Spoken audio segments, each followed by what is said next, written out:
오늘 괴리 안남으로 이제 바꿔야 되겠습니다. 변화에 대한 약간 두려움 같은 거가 있는 거고. 학교에 있는 선생님들을 굉장히 따뜻하게 바라보시네요. 선생님 훌륭하시죠? 네. 이거 정권 바뀌면 물 건너갈 거야. 네. 와, 교과서를 직접 만들었어요. 지금부터는 두 번째 코너, 대나무 숲이라는 코너예요. 각 학교의 선생님들이 애환을 이제 얘기를 해주실 텐데 거기 애환을 잘 들어보시고 우리 선생님들의 또 현명한 또 해박한 지식 이야기를 좀 해주시면 좋을 것 같습니다. 역시 첫 번째 사연 제가 한번 읽어보고요. 거기에 대한 우리 선생님의 의견 한번 들어보겠습니다. 저는 세종시 아름고등학교에 근무하고 있는 지리교사 박서은입니다. 2018학년도부터 지금까지 무려 3년간 학교에서 교육과정 부장을 맡고 있습니다. 처음 세종시에 와서 교육과정 부장을 맡게 됐을 때 너무 막막했어요. 지금은 연구학교도 선도학교도 아니지만 언젠가 우리 학교에도 고교학점제를 적용해야 할 텐데 동분서주하며 여기저기 배우러 다니고 편제표 구성을 어떻게 해야 하나 머리 터져라 고민했던 기억이 납니다. 하지만 그런 저의 노력에도 적용 초기 학교에서조차 저를 도와주는 사람이 없었습니다.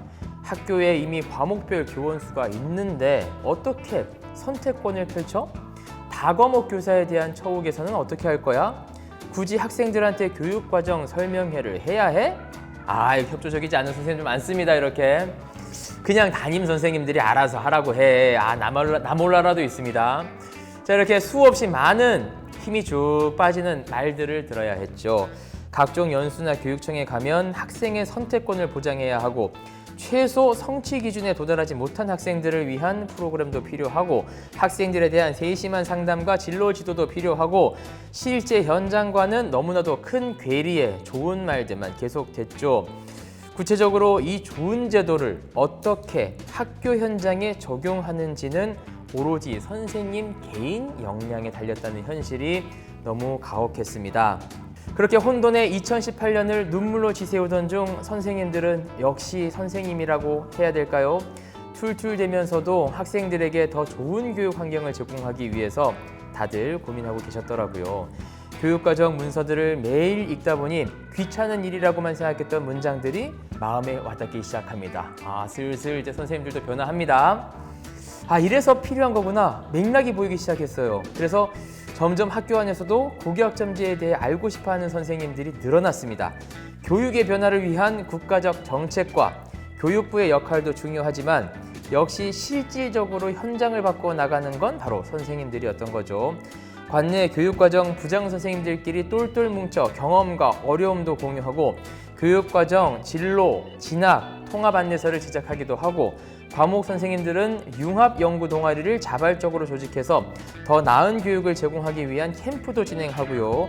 선생님들이 이렇게 열심히 발로 뛰며 노력하니 학생들도 더 적극적으로 자기의 진로를 찾고 또 선택하고 책임지는 모습으로 나아지더라고요. 얼마 전에 저희 학교 체육 선생님과 이야기를 나눴습니다. 3학년 체육탐구 수업을 하시는 분이신데 제가 여쭤봤습니다. 수업이 재밌으세요? 괜찮아요? 체육 선생님은 너무 좋아요. 이제까지 체육 수업은 여학생들이 어떻게 무기력하게 있지 않고 놀고 움직일 수 있을까 초점을 뒀는데 체육에 관심 있는 학생들이 선택한 체육탐구 수업에서는 원 없이 하고 싶은 진짜 체육 수업을 해요 하시는 겁니다. 괜히 제가 다 뿌듯했습니다.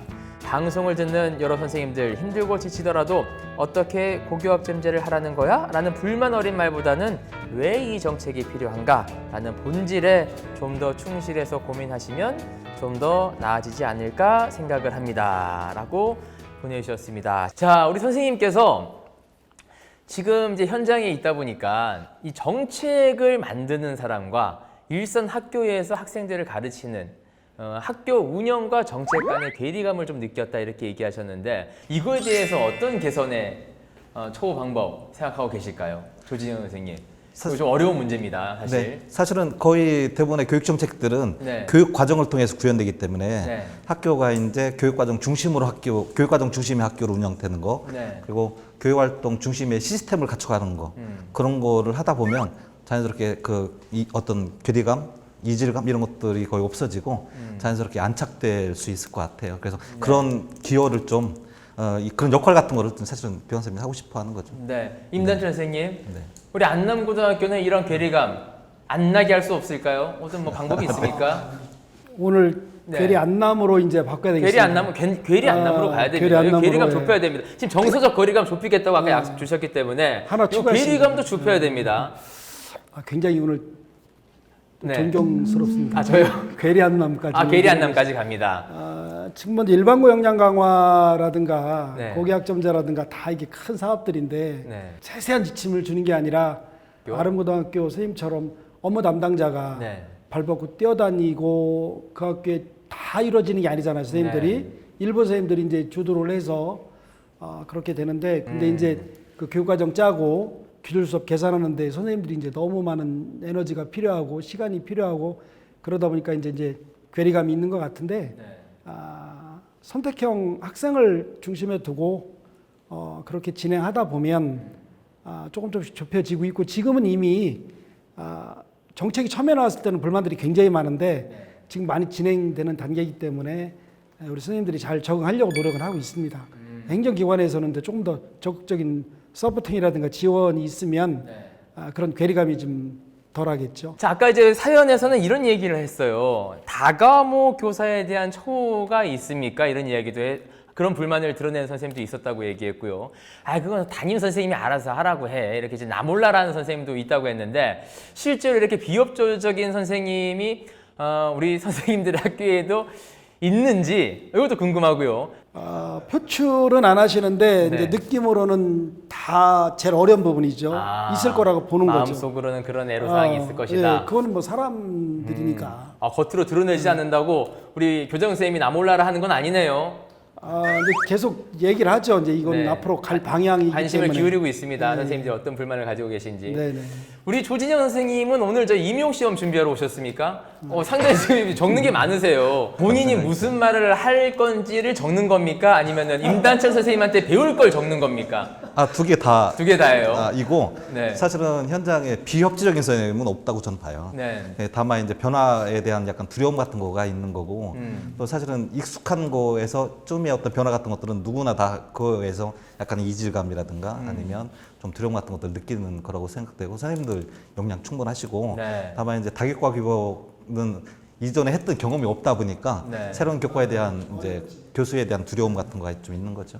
비협조적인 선생님은 없다. 다만 두려움을 느낄 뿐이다. 그래서 이제 네. 교육청이나 학교도 되게 다양한 형태의 뭐 부전공 과정 같은 것들을 만들거나 연수 같은 것들을 만들어서 적극적으로 지원을 해주는 거고 또 그런 부분에도 학교도 관심이 되게 많이 있습니다. 네. 콘텐츠를 만드는 거에 대해서. 우리 학교에 있는 선생님들을 굉장히 따뜻하게 바라보시네요. 선생님 훌륭하시죠. 네. 제가 볼 때는 불만 있는 선생님 분명히 있을 것 같은데. 불만은 있지만 네. 그럼 이제 적응을 잘 하시고 네네. 거기에 대해서 노력들을 많이 하는 집단이 우리 교사들 집단이에요. 네네. 굉장히 고민들을 많이 하죠. 믿어주셔도 될 것 같아요, 선생님들. 좋습니다. 훌륭하신 그런 박수 믿음. 한번 쳐줘요. 박수 한번 쳐드리도록 조진혁이라고 하겠습니다. 자, 이번에는 두 번째 사연이 또 와 있습니다. 대나무 숲이 이름이 좀 무색하게 이 선생님 역시 실명을 공개를 했습니다. 경민고등학교 윤재룡 선생님께서 보내주신 사연인데 읽어보겠습니다. 저는 평소에 문제풀이나 맥락 없는 독해 위주로 수업하는 것을 싫어했어요. 마침 고교학점제를 통해 진로 과목을 선택할 수 있게 돼서 드디어 제가 원하는 방식으로 수업을 할 수 있겠구나 하는 기대에 용기를 내어 저의 이런 의지를 교내 영어과 선생님들께 당당하게 밝혔습니다. 그로 인해 치열한 토론과 투표까지 거쳐 진로 영어 과목을 개설하게 되었습니다. 개설 당시만 해도 저는 2학년 학생들을 가르치고 있었는데요. 제가 이 학생들은 1학년일 때부터 쭉 가르쳐 왔고 3학년으로 끌고 올라가는 입장이던 터라 정이 많이 갔습니다. 그래서인지 수업을 통해 단순 시험 점수 이상의 무언가를 학생들에게 주고 싶다는 마음이 엄청 강했죠. 특히 수업을 통해서 우리 학생들이 이 영어 지문에 담긴 내용들에 대해 조금 더 깊이 있게 탐구하고 삶의 해안을 얻었으면 했답니다. 그래서 수업을 진행할 교과서를 선택할 때 엄청 꼼꼼하게 살펴봤었죠. 그런데 아쉽게도 진로 영어 교과서에는 2종류밖에 없었고 제가 흡족할 만한 내용을 담고 있지 않더라고요. 마음에 들지 않은 교과서로 수업할 바에는 차라리 내가 진로 영어에 적합한 소재를 엮어서 교재를 만들어야겠다는 생각이 번뜩 들었습니다. 아이디어가 떠오르자 아주 끊임없이 계속해서 이 아이디어가 샘솟더라고요. 혼자 교재를 만들 것이 아니라 학생들이랑 같이 만들어야겠다는 새로운 아이디어도 떠올랐죠. 교재 개발에 관한 방과 후 수업을 개설했습니다. 기존에 나와 있던 교과서를 우리 학생들이랑 함께 분석하고 진로 영어라는 과목에 맞게 진로와 관련된 소재의 지문들을 교과서와 EBS 자료에서 열심히 찾아 내용을 엮었죠. 심지어 책 표지까지 우리 학생들이 직접 디자인했답니다. 저희는 이런 노력 끝에 결국 한 달 이상이라는 시간이 걸려 44페이지에 달하는 교과서를 만들 수 있게 되었어요. 교과서를 학생들이랑 같이 만들었다는 겁니다. 이거는 저 때는 뭐 상상도 할 수 없는 일인데요. 자, 이 교과서를 통해서 드디어 제가 원했던 내용 기반의 수업을 진행할 수가 있었습니다. 문법 외우기, 단어 외우기와 같은 주입식 영어 교육이 아닌 진짜 영어 독서를 우리 학생들과 함께 한 거죠. 우리가 요즘에는 초등학교 때부터, 아니 유치원 때부터 이 영어를 배우잖아요. 그럼에도 영어로 에세이를 쓰라거나 외국인과 대화하라거나 하면 굳어버려요. 길에서 외국인이 다가오기만 해도 도망간다고들 하죠. 그런데 이 수업을 들으면서 한 학기 동안 영어 독서를 한 우리 학생들은 무려 영어 동화책까지 직접 작성하는 경지에 이르렀습니다. 네, 맞아요. 자랑입니다. 10년 후 일상을 그린 단편 소설부터 중국 사회주의를 풍자하는 동화까지 대단한 수준이죠. 만약 이 진로 영어라는 과목이 개설되지 않았다면 저는 늘상 해왔던 대로 시험 점수를 위한 문제풀이 수업만 하다가 한 학기를 끝냈겠죠. 정작 학생들이 배워야 할 의미 있는 내용들은 소개도 못한 채 말이에요. 비록 처음 개설된 수업이라 수업을 준비하고 수업의 정체성을 갖추는 데 있어서 여러 시행착오도 많았고 앞으로도 많을 수 있지만 고교학점제로 인해 수업 선택과 진로 선택의 폭이 넓어진 만큼 좀 더 많은 진로 선택 과목 개설을 통해 우리 학생들이 자신의 꿈을 찾아가는 밑거름이 되었으면 하는 바람입니다. 앞으로도 우리 학생들의 미래를 열어주는 고교학점제가 빨리 시행되었으면 좋겠습니다. 라고 하셨습니다. 박수 한번 보낼까요? 와, 교과서를 직접 만들었어요. 지금 뭐 행정 업무 아까 부담스럽다, 이렇게 업무가 과중하다, 이렇게 제가 그 평교사들의 하소연을 대변해 드렸는데 그럼에도 불구하고 이 시간을 쪼개가지고 학생들과 같이 교과서를 만들었어요. 사실 이제 저 때만 해도 말이죠. 거의 한 20년 전인데요. 이렇게 뭐 독해 위주라든지 암기 위주가 있었거든요. 우리 선생님들이 학교에서 학생들을 가르칠 때는 어땠었을까요? 당시에도 좀 독해 위주, 암기 위주였습니까? 당시에는 어땠습니까? 우리 때 말씀하시는 거죠? 선생님이 학교에서 배울 때 그리고 평교사로 현장에... 가르칠 때 요거까지 다 비교를 해볼게요. 배울 때면 한 50년 전으로 돌아가야 됩니까? 배울 때 몇 년 전? 한 30년만 살짝만 돌아가서 30년만 돌아가 볼게요. 네. 일제식 수업이었죠, 거의. 일제식. 네. 네. 지금 그리고 뭐 우리가 교단에 섰을 때도 결국은 뭐 주입식 교육이고 네. 칠판 위주의 수업이지만 어느 순간이죠. 그게 이제 개정교육과정 나오고 네. 기술 수업 개선 나오고 해서 협업 중심 프로젝트 수업, 뭐 융합 수업들이 이제 등장해서 네. 아마 2010년도 초반 같아요. 제 기억으로는 그때부터 이제 10년 동안의 수업 형태들이 네. 지금 많이 바뀌었죠. 그래서 아마 이런 것들에 비춰서 경민구 윤재룡 선생님은 정말로 훌륭하신 선생님이시죠. 네. 이전에는 사실은 역사를 따져보면 네. 교육과정 자체가 이전에는 아무래도 이제 국가 중심이고 네. 국가 중심의 교육과정, 교과 수준의 교육과정이 중심이었다면 지금은 이제 사실은 교사 수준의 교육과정까지 지금 현재 가 있으니까요. 네. 교육과정을 다양하게 선생님들이 다루는 거, 또 선생님들한테 그 수업에 대한 어떤 결정권 같은 것들을 많이 주는 거, 네. 그런 것들은 우리 교육이 또 계속해서 나가야 될 방향 같아요. 너무 훌륭하신 선생님을 선생님이 뵙게 돼서 아까 좋습니다. 말씀하신 그 네. 네. 오늘 조기장 선생님 말씀하신 그 역량이 가장 중요한 거죠. 힘. 네. 애들이 세상을 살아가면서 이 기반을 만들어 주는 거죠. 수업을 통해서. 네네. 결국은 이제 역량 중심이라고 봐야 되는 거죠. 단순한 영어를 가르치는 것에서 더 네. 나아가서 삶의 해안까지 가르치고 싶겠다고 그렇죠. 이 선생님께 그런 얘기를 하셨거든요. 네네. 영어 수업을 통해서 이 삶의 해안, 이게 쉽지가 않은데 이게 이제 가능하다는 겁니다. 서로 만들어지고 협업하고 해서 네. 프로젝트를 시행하는 거죠. 사실은 이게 교과서 자유 발행제가 이제 점차적으로 이렇게 확대가 되면 네. 이런 형태의 어떤 변화 같은 것들은 이제 요 학교뿐만이 아니고 이제 많은 선생님들한테서 이렇게 변화가 좀 일어나지 않을까 네. 그런 기대감이 좀 약간 생깁니다. 아까 얘기했던 진로 영어나 체육이나 이런 것처럼 다른 교과목에서는 좀 어떻게 적용하면 좋을지 하나씩만 좀 예를 좀 들어주시면 좋을 것 같아요.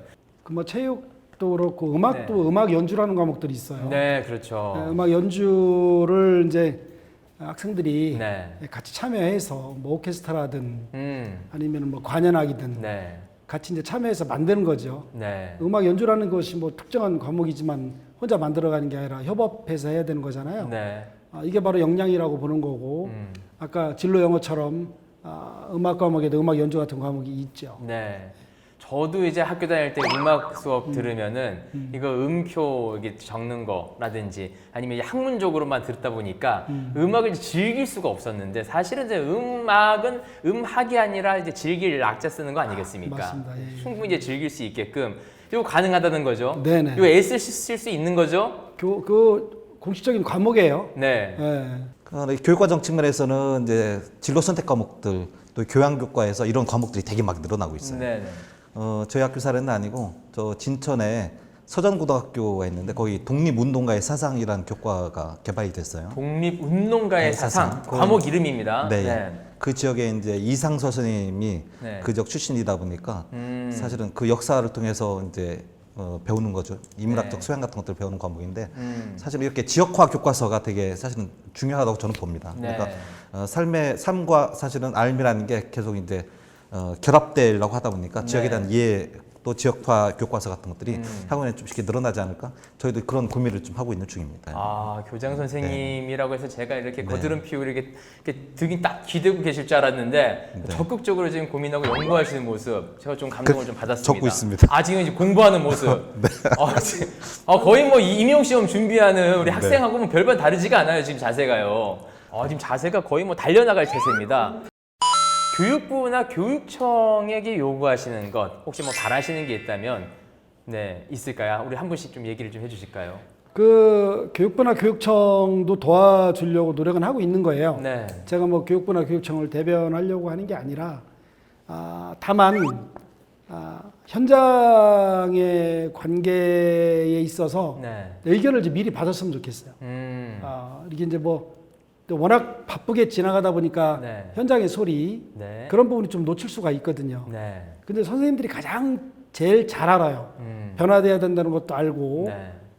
진행해야 된다는 것도 알고 그런데 속도가 좀 늦지요. 네. 현장이라는 것은 애들도 있고 학부모도 있고 학생들도 있고 네. 그렇지만 이제 그 속도를 빠르게 원하죠. 네. 한 정부에서 지금도 고교학점제도 처음에는 선생님들이 물 건너가는 사업이라고 다 얘기를 했어요. 이거 정권 맡기면 물 건너갈 거야. 네. 그렇지 않잖아요. 그렇죠. 그런 것들은 이제 미리 진정성 있게 장기적 플랜을 가지고 이렇게 이제 설명회도 하고 네. 그러면 되는데 반신반의하고 현장의 목소리가 좀 밑바닥이 덜 깔리니까 그런 부분에 대해서 FGI 그룹을 만들어서 포커스 그룹이잖아요. 네. 그런 것들을 만들어서 의견 듣는 게 가장 좋은 방법이라고 저는 이제 생각을 해요. 네. 학교에서 소통하려면 선생님들하고의 여론을 듣잖아요. 네. 그럼 정책을 입안하는 팀들도 그 그룹핑을 해서 드려야 된다는 생각이 정책이 이제 교실에서부터 이게 실행되는 거기 때문에 선생님들의 의견이 되게 중요하고 그 선생님들의 의견을 경청하고 또 공감하고 또 그래야 사실은 현장성도 되게 높아지고 정책의 어떤 성공 가능성도 되게 높아지기 때문에 현장하고도 계속해서 이렇게 소통하는 형태의 계기 같은 것들이 되게 많이 만들어졌으면 좋겠다 그런 생각이 많이 듭니다. 그리고 네. 사실은 정책의 실행과 관련해 가지고는 그것도 학교에 되게 중요한 기능이라고 네. 학부모님이나 아니면 사회가 되게 많이 바라보기 때문에 네. 선생님들도 어떤 정책이 나왔을 경우에 그거를 단순히 소비하려고 하지 말고 그 정책이 실제 교실에서 어떻게 구현될 건가를 같이 고민을 좀 해주면 좋겠다. 그래서 네. 이 표현이 딱 맞는지 모르겠는데 이전에 줄딱동시라는 게 있는데 사실은 서로 이제 같이 작용이 또 이루어져야 그게 이제 병아리가 닭이 깨고 나오죠. 알을 이렇게 부리로 네. 쪼았을 때 안에 이제 병아리가 이제 동시에 이렇게 했을 때 뭐 깨진다 뭐 그런 내용 그렇죠. 아닙니까? 네. 그 사실은 그래야 또 뭐 정책도 사실은 이렇게 현장에서 훨씬 더 빠른 속도로 이렇게 안착되지 않을까. 네. 뭐 그런 기대감은 좀 있죠. 알겠습니다. 오늘 저 두 분 오늘 좀 어떠셨는지 한 분씩 우리 조진영 선생님부터 소감 한 말씀만 좀 부탁을 드릴까요? 어떠셨습니까? 네, 선생님들 의견을 충분히 들었고 그 고민을 같이 또 해결을 학교에서 또 해결할 수 있도록 네. 하나의 역할에 맞게 최선을 다해서 같이 고민을 하겠습니다. 네. 고맙습니다. 아, 끝까지 학교 개선 쪽으로 갑니다. 네. 자, 임단철 선생님. 오늘 대나무- 마지막은 진짜 소감으로 어떠셨는지. 오늘 대나무 숲을 통해서 이제 의견들을 들었고 우리 내가 있는 몸담고 있는 학교의 선생님도 그런 얘기들이 자신 힘들지만 이런 기회를 통해서 의견을 많이 들어서 네. 이제 개선을 해야 될 부분도 한번 제가 정리를 한번 해봐야 될 것 같고요. 네. 속담도 있잖아. 아프리카 속담도. 네. 빨리 가려면 혼자 가고 멀리 가려면 함께 가자. 속담이 있듯이 네. 교육 공동체죠. 결국은 함께 가야지 고교학점도 잘 안착이 되는 거고 학생들의 삶의 힘이 또 자라는 거고 결국은 그게 대한민국 미래잖아요. 네. 그렇게 해서 오늘 소감은 참 잘 왔다는 거로 대신하겠습니다. 오늘 정말 온화한 표정으로 편안하게 그리고 정말 배우려는 자세로 함께 해주신 우리 두 분께 다시 한번 감사의 말씀드리겠습니다. 고맙습니다. 네, 고맙습니다. 우리 새내기 선생님들은 얼마나 열정적으로 학교 생활하고 계신지 왜 굳이 이렇게까지 우리를 타이트하게 하실까? 요즘에는 사범대에서도 이 고교학점제와 관련한 어떤 면접에서도 물어본다는 것 같은데 내가 이제 교사가 됐는데 이 학생을 좋은 방향으로 돌려보겠다. 아이가 변화하는구나. 나의 노력이 통하는구나 했는데 경찰에서 연락이 오거나. 다음 해에는요 또 막내가 나와야겠죠. 연차가 적은 막내 교사분들을 모셔서 막내 교사들은 학교 생활하는 데 있어서 어떤 애환이 있는지 그 이야기 들어보도록 하겠습니다. 많은 관심 부탁드리고요. 저는 제2회 보수다 여기서 인사드리도록 하겠습니다. 고맙습니다.